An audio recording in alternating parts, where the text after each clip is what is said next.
চরমনাই যে নায়ক আমির সাহেব আছেন ফজল করিম সাহেব সাইকেল চরমনাই, ওনার সাথে আমি যখন পাঁচশাল ছিলাম আমার সেওয়াল টাইম দেখা হয়েছে, ওনার সাথে আমার কথা হয়েছে। অত্যন্ত ভালো মানুষ, অত্যন্ত দেশপ্রেমী, ইসলামের ঝান্ডাধারী যদি দুঃসময় কেউ থেকে থাকেন এই ভদ্রলোক ছিলেন। এই ভদ্রলোক যত ঝুঁকি নিয়েছেন, কোন আমাদের ইসলামের নামধারী যতগুলা সংগঠন আছে, ইসলামিক সংগঠন যেগুলো আছে, তারা কিন্তু কেউ কখনোই নেই। আমরা দেখেছি সোশ্যাল মিডিয়ার মাধ্যমে, আমরা দেখেছি সংবাদে, উনি সবসময়ের জন্য আছেন। উনি ন্যায় প্রতিষ্ঠা করতে চান,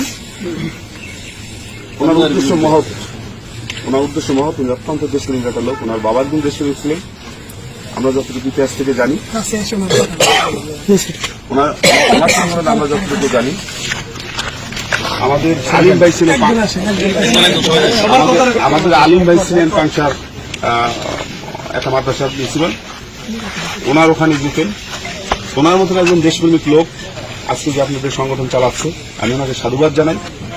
আমরা কারো শত্রু না, আমরা গণশত্রুকে পরিণত হয়ে চাকরি করতে চাই না। আমরা কোনো মানে কি বলে কোনো পলিটিক্যাল কোন মানে দলের লেজুভিত্তি হয়ে চাকরি করতে চাই। আমরা চাকরি করতে চাই জনগণের হয়ে, জনগণের ট্যাক্সে আমার সবকিছু, আমার বেতন, আমার ভাতা দিয়ে, আমার রেশন, আমার মানে একেবারে ইউনিফর্ম পর্যন্ত আমার হাতে যে অলরেস্টটা দেখেন, এটাও জনগণের টাকায় কেনা। সুতরাং আমরা পরে গোলামি কেন করবো? গোলামি করলে জনগণের। আর যদি আপনার সাথে দেখা মানে ওনার সাথে কথা হয়, আমার কথা বললেন আপনাদের ফজল করিম সাহেব চরমনাই সাহেবকে, ওনার সাথে আমার ব্যক্তিগতভাবে চেনা জানা আছে। উনি পাংশা ওনার সাথে কয়েকটা মানে মাহফিলকে ওনাকে আমি নির্বিঘ্নে করে দিয়েছি। আমার শুনেন, আমার চাকরি জীবনের 2-3 আমি এখানে এসে করতে পারি না, কারণ এখানে অল্প দিন এখানে খাবারটা শুরু করি। আমি আপনাদের একটু ইতিহাস বলি আমার জীবনে। আপনারা পাংশা থানা প্রতিটা মানে ইমামদের খোঁজ নিয়ে দেখবেন, প্রতিটা মসজিদে খোঁজ নিয়ে দেখবেন। আমি এমন কোন মসজিদ নাই যে আমি ঘুরে ঘুরে না দেখছি, এবং অনেক জায়গায় জিজ্ঞেস করছি হুজুরদের, এই ইয়াদের ইমাম মসজিদদের আমি জিজ্ঞাসা করছি, কিংবা খতিবদের জিজ্ঞাসা করছি হুজুর কি সমস্যা বলেন তো তখন বলছে যে মানে একটা মাদ্রাসা 2800 টাকা বেতন, হাউ পসিবল। সেই মাদ্রাসায় কি মানে আপনার জুম্মার নামাজে 3 হতে 4000 মুসল্লি হয় নামাজ পড়ার জন্য, 2তলা 3তলা পর্যন্ত ভরে যায়, 2800 টাকা বেতন, এটা হইতে পারে না এই মাস পড়া ইউনিয়নে। আমি মনে করেন যে তাৎক্ষণিকভাবে আমি ওখানে যারা ছিলেন তাদেরকে বললাম যে এটা হতে পারে না। ওইখান থেকে আমি একটা আন্দোলনের মতো শুরু করলাম যে না, এই পাংশা এলাকায় যতগুলো মসজিদ আছে ছোট বড়, সর্বনিম্ন 24 হতে 12,000 টাকা বেতন দেবো, ওরা দেখা ছোট বড় বুঝে। আমি কিন্তু সব জায়গায় মানে এটা করে দিয়েছি, আমি হুজুর দেবেন। দেখেন আমি আপনাদের মাঝে মেসেজটা দিতে চাই, একজন মসজিদের ইমাম খতিব যদি এই যুগে 10,000 টাকা বেতন পায়, তা কি হয় বলে? আমার থানা মসজিদে মানে 4,000 টাকা বেতন ছিল, বিশাল ওই ইয়াতে মসজিদে পাংশায় থানা মসজিদে 4,000 টাকা বেতন ছিল। একদিন যখন মানে ইয়ারা রাশিয়া যুদ্ধ শুরু হয়, দেন একদিনকে আমাকে এসে বললেন কি হুজুর আমি স্যার আমি তো পারতেছি না। কি ঘটনা? এই ঘটনা, আমার 4,000 টাকা বেতন দেয়, আমি তো মানে আমার কোনো 100 সম্পত্তি নাই, আমার অন্য কোনো ইনকাম নাই, আমি এখানে 28 বছর যত ইমামতি করতেছি, আমার বেতন হলো 4,000 টাকা, আমি বাঁচতে দিব। ওনারে পার্সোনালি একা আমরা থানা থেকে খাওয়াই, সেটা তো খাওয়ান না, পরিবার আছে ওনার, আল্লাহ কোনো ছেলে দেয় নাই, তার 4টে মেয়ে। অসহায়ের মতো বললো যে আমি তো ঠান্ডা হয়ে গেছি, কি হয় পসিবল? এটা হতেই পারে না।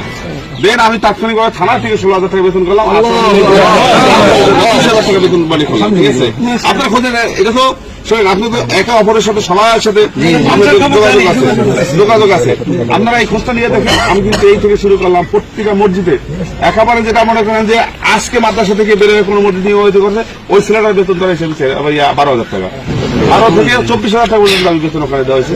এবং তারা আমার সাথে যে সম্পর্কটা ছিল, মানে আপনারা চিন্তাই করতে পারবেন আমার তাদের কিরকম সম্পর্ক ছিল। সকল হুজুর মাশায়েখ যারা ছিল তাদের সাথে আমার ভালো সম্পর্ক। এটা কিন্তু দেখেন, এটা ফজল করিম সব জানতেন, এইটা আপনার ওই যে পিসাব হুজুর জানতেন, এইটা আপনার এই যে মানে কুয়াকাটা মানে এই যে হুজুর জানতেন, এইটা ওই যে আপনার ওই কি বলে মুক্তি ভালো কাজ করে বদল অল্প বয়সে, ওনার নাম হলো আপনার না ওই ইয়াং বয়সী আমরা পাইনি ভাই, দেশ থেকে যে কোনো আরে ওই সাইড আহমেদ কলরব, আবু সাহেব সাহেব, এরা সবাই জানতো যে আমি এই কাজটা করছি। ঠিক আছে, এই কাজটা করছি। আপনাদের যে বিষয়টা দিনের দাওয়াত আপনারা দেন, ভালো কথা। আমরা পুলিশ প্রশাসনে চাকরি করছি, আপনার রাষ্ট্রযন্ত্রের একটা রাষ্ট্রযন্ত্রের জনগণকে সেবা দেওয়ার জন্য আমরা তো মনে করেন একটা গুরুত্বপূর্ণ ভূমিকা পালন করি। রাত দিনে পাহারা দেখে তো আপনারা শান্তিতে আছেন। আর যদি মনে করেন যে ঘটনা ঘটছে, আমাদের হৃদয় রক্ত ধরন আছে, আমরা